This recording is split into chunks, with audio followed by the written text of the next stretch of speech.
Hey everyone, and welcome back to another video. And in this video, I'm going to show you how to control music with your Tagry wireless earbuds.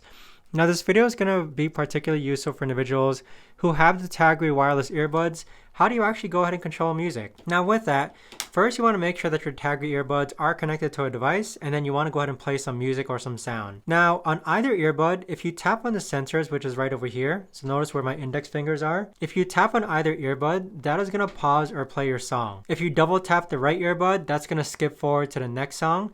And then if you double tap on the left earbud, that's going to skip backward to the previous song. Now, instead of double tapping, if you press and hold the right earbud, that's going to increase the volume. And then if you press and hold the left earbud, that's going to decrease the volume. Now, if you triple tap on either earbud, that's going to activate Siri on your phone. But that right there, guys, is the best and easiest way that I know of to actually go ahead and control your music with your Tagry wireless earbuds. If you guys know of a better or easier way to actually do this, let me know in the comments down below. I would love to know. Thanks so much for watching, everyone, and I'll see you guys all in the next video.